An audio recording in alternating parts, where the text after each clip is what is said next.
Hey guys, Zelonius here. Welcome to another video on the channel. In this video today, we are going to be looking at the best super subs on FIFA 23.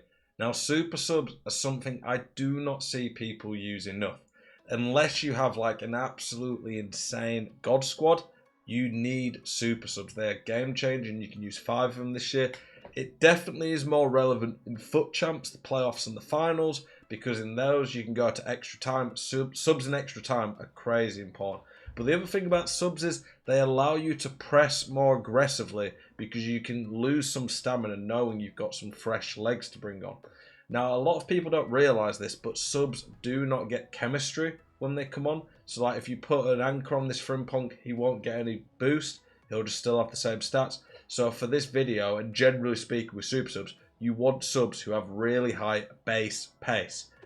Good rhyme though, isn't it? Base pace. But yeah, you want subs who have really good pace because you need them to come on and have a lot of pace ready to go. There's not much point in bringing on someone who's slow and when he comes on it's not going to be any faster. If you can bring players on with high 90s pace, they're going to be able to burn the defenders who are a bit more tired. In this video, I'm going to have a variety of prices. There's going to be plenty of cheap options. I'm going to show you a few defenders, a few midfielders, but then mostly attackers. Generally speaking, you only really ever need a centre-back if your centre-back gets sent off. Full-backs, it depends. Some formations they get more tired than others. Midfielders, you tend to want to sub off a fair bit. And then you always want an attacker subbed on out wide generally because that's where the pace is really useful. So our first one, Frimpong, he's like 15k. He's got really good pace. He's very good on the ball, so he's going to come off the bench and be really quick and very good on the ball, not clunky at all. Good stamina as well for the rest of the game if you want to go high press. Ferland Mendy is our other one. 4-star skill moves and 5-star weak foot is really nice for a sub to have. He's got very good physicals, he's got pretty high pace, and he's very cheap. I wanted to make sure this video was accessible. Not everyone can afford a few 100,000 coins into a sub. There's not going to be any SBC cards in this video. Simply put, if people are watching this video looking for some subs to buy, they're probably not going to be able to go back and do some of the SBCs, even though there has been some very good ones. Gvardiol, we've got two centre-backs here, Gvardiol and Klosterman, both from Leipzig. They have crazy pace, very good base defending and physical stats in general, and are both pretty good on the ball. If you had a centre-back get sent off, these two are going to be really useful to be able to come on and fill that gap. We're going to midfielders now. Now for midfielders, you generally want a good mix of stats. You don't want to bring a midfielder on who's going to be really clunky. You don't want to bring a midfielder on who's going to have really bad passing stats, because some players are really good when you put the chemistry on them, but some players need the chemistry. Some players need the chemistry basically to fit the or fix their issues. For a sub who's coming on midfield where you need good stats pretty much across the board, you want them to be at least pretty well rounded. Someone like Zambo and Guisa definitely is. He's only 3-star, but he's very cheap and very good physically and all round. Perisic is probably the best value midfield super sub there is. You can honestly play Perisic in any position, so he's a very versatile sub. You can even play him at centre-back, to be honest.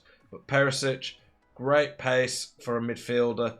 Can shoot, very good passing. He's pretty good on the ball. Good physical, solid defending. He's also got that 5-star weak foot, which is really nice. Matheus Nunes, very quick for a midfielder. And just very well-rounded in general. He doesn't really have a weak point. His passing says it's only 81, but that's because the crossing and free kick accuracy is really low, which is irrelevant for a midfielder. The vision, short pass and long pass would mean he should have around 86 passing, which is really good for a sub, and he doesn't really have any major weaknesses, and he's pretty good value. Saka. Now, Saka is a very versatile one again. I do think his defending good enough that you could put him in midfield. He'd be a very good midfielder to bring on if you were chasing a game. If you're losing a game, you want to bring midfielders on who are going to be able to attack. So someone like this Saka would be very good. You could also go out wide as well. Gravenberch, very good card. 4-star. Big physical player, 6'3", really quick. And again, very well rounded. Park Ji-sung. Again, you'll notice for the midfielders and a lot of subs, I like versatility. I like subs who can fill a variety of roles. It's not as big an issue now that you can use 5 subs because you've got a lot of players who you want to have on the bench. So you generally speaking want to have a full bench. I tend to have 1 or 2 defenders, couple of midfielders, and 3 attackers at least on the bench. Pedri, now if you want to control a game later on or you need someone who's a bit smoother, like Pedri's going to come off the bench and be very, very good. He's not as great defending and physical as some of the other cards, and he's not rapid for a sub, but he's just so good at his other stats, and 5-star, 4-star is really nice. Thiago is basically just like Pedri, a little bit more well-rounded, bit quicker, bit better passing, better shot. Pretty similar cards in some ways, to be honest. Dirk Kuyt, very good versatile card as well. Again, I'd be bringing him on at midfield, I would say more so than attacker, but he's a really good card. Vinicius Jr. Now, Vinicius Jr. is rapid, really quick card off the bench, really good on the ball, pretty decent stats elsewhere. For attackers, you want them to have decent enough finishing that it's not going to be a liability. A lot of the super subs I'm going to look at, their passing is not going to be great, but it's not as big an issue for attacker. Make sure, by the way, that you don't go too low on the pace on your attackers, because these are the guys who really need to have the burners. These guys are all going to be pretty similar cards, so we're not going to spend too long on them.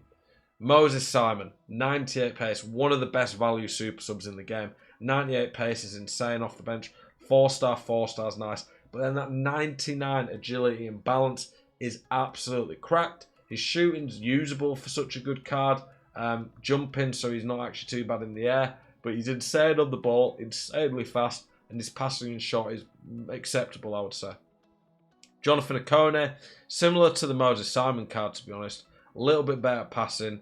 I'd say his overall shooting is a bit better, even though it says 80 on the shooting. Pretty much about the same pace. Cracked card on the ball. Both really good cards. The issue with Ikone, though, is the 3-star weak foot. Zaha, not as good as he was in the lengthy mare, but that pace, all around, pretty solid dribbling for such a good card when you look at the physical. That physicality and pace off the bench is going to be really good later on, and he has a very good shot. Lozano, a bit better technical than some of the cards we've been looking at. Only 3-star weak foot, but he's rapid, got a very good shot, really good on the ball, so really good attacker to have. Dan James, great shot. Like, that shooting's better than it looks because the volleys and penalties are bringing it down, but the finishing shot power movement's great. One of the fastest cards in the game. Really solid on the ball for a sub. Great aggression, decent passing. As Dan James is a really cheap card, to be honest. Werner has the same issues as normal Werner cards. Not the best on the ball or physical, but he's really quick. Got a pretty good shot. He's good on the ball, I'd say. Like, he's not great, but it's good enough. Ousmane Dembele, one of my favourite super subs. His gold card's much better value, but this one does get a decent boost to his technical stats, which is pretty important for this card, I would say. Ousmane Dembele, though, you're getting that 5-star, 5-star off the bench. 5-star, 5-star is absolutely huge. And to be able to sub that one will make a big difference later on in the game. Rodrigo, a lot more expensive and not as good value as some of the other subs, but in terms of being well-rounded, he is more well-rounded than some of the other cards. And then the last one in this video, a very versatile card. And again, this is more so just for people who have a lot of coins to spend. But this Alphonso Davies, 4-star, 4-star, can be a great centre-back, midfielder, attacker. He's probably the most versatile player in the game when it comes to reasonably priced. Like, he's not cheap for a super sub, 300k. But in terms of his versatility and being able to play anywhere, I think it is a really good card. That's why we've left him to the end of the video. You can play him anywhere. If you have a card like him, Hakimi's pretty similar as well. They could play any position to us. You could even play this Alphonso Davies as striker. He's that good. Hopefully this video has helped you guys. I appreciate the support. Appreciate you guys watching. As always, keep it spicy. I hope you guys have been having a good Christmas time. See you guys in the next one. Peace.